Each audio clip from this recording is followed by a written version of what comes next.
একটা সময় ভোরবেলা উঠে দুধ বিক্রি করতেন নারায়ণ মজুমদার। দুধ বিক্রি করে মজুরি পেতেন মাত্র ৩ টাকা। আর আজকে বাংলার এই মানুষটি ৮০০ কোটি টাকার কোম্পানির মালিক। আজ নারায়ণবাবুর রেড কাউ কোম্পানি প্রতিদিন ১,৮০,০০০ প্যাকেট দুধ, ১২০০ কেজি পনির, ১০,০০০ কেজি দই বিক্রি করে। হ্যাঁ, এটা শুধুমাত্র প্রতিদিনের হিসেব। আসুন আজকের ভিডিওতে জেনে নিই কীভাবে এক চাষির ছেলে গড়ে তুললেন ৮০০ কোটি টাকার কোম্পানি। নদিয়া জেলার ফুলিয়ায় জন্ম নারায়ণবাবুর। বাবা পেশায় চাষি ছিলেন। ছোট থেকেই পড়াশোনায় বেশ ভালোই ছিলেন নারায়ণ মজুমদার। অবশ্য তিনি জানতেন যে বাবা পড়াশোনার খরচ দিতে পারবেন না, তাই নিজের পড়াশোনার খরচ নিজেই জোগাড় করবে বলে সিদ্ধান্ত নেন তিনি। সেই কারণে স্কুলের পড়ার সময় থেকেই গ্রামে ঘুরে ঘুরে দুধ সংগ্রহ করতেন নারায়ণবাবু।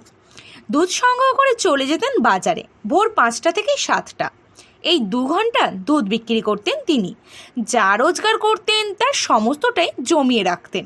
কিন্তু এই কটা টাকায় কি আর পড়াশোনার খরচ ওঠে? অগত্যা নারায়ণ মজুমদারকে পড়াতে নিজেদের জমি বিক্রি করে দিলেন তার বাবা। পড়াশোনায় ভালোই ছিলেন তিনি, তাই সরকার থেকে বৃত্তিও পেতেন। এইভাবেই তিনি ডেয়ারি টেকনোলজিতে বিএসসি পাশ করেন। ১৯৭৯ সালে পড়াশোনা শেষ করে কলকাতার কোয়ালিটি আইসক্রিমের চাকরি শুরু করেন। নারায়ণবাবু ছিলেন কোয়ালিটি আইসক্রিমের একজন রসায়নবিদ। মাসিক মাইনে ৬০০ টাকা। তখনকার তুলনায় টাকার অঙ্কটা ভালো হলেও নারায়ণবাবুকে ভোর ৪টে থেকে উঠে রাত ১১টা পর্যন্ত কাজ করতে হতো। ৩ মাস পর কাজটি ছেড়ে দেন তিনি। এরপর নারায়ণ মজুমদার কাজ করেছেন হিমালয়ান, মাদার ডেয়ারির মতো কোম্পানিতে।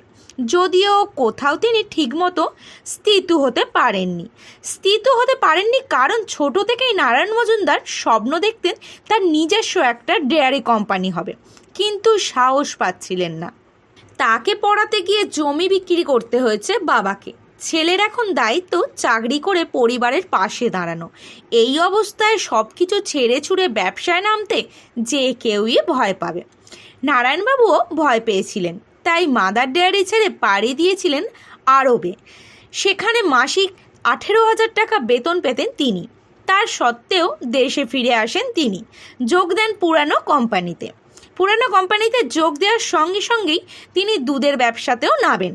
শুরু হয় একটা নতুন জার্নি। প্রথম দিন তিনি একের পর এক গ্রাম ঘুরে সংগ্রহ করেন ৩২০ লিটার দুধ সংগ্রহ করে তিনি পাঠিয়ে দিতেন বড় বড় কোম্পানিতে। প্রথম বছরে এই কোম্পানি ১ টাকাও লাভের মুখ দেখেনি। তা সত্ত্বেও হাল ছাড়েননি তিনি।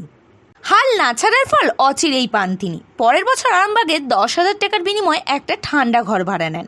১৯৯৭ সালে শুরু করেছিলেন ব্যবসা। ১৯৯৭ সালে শুরু হওয়া ব্যবসা ২০০০ সালে লাভের মুখ দেখতে শুরু করে। ওই বছর তিনি তার কোম্পানির নামকরণ করেন রেড কাউ। এক সময় যেখানে নারায়ণবাবু দিনে মাত্র ৩২০ লিটার দুধ সংগ্রহ করতেন, আজ তার কোম্পানি প্রতিদিন ৪ লক্ষ লিটার দুধ সংগ্রহ করে। হ্যাঁ, এটাকেই হয়তো সাফল্য বলে।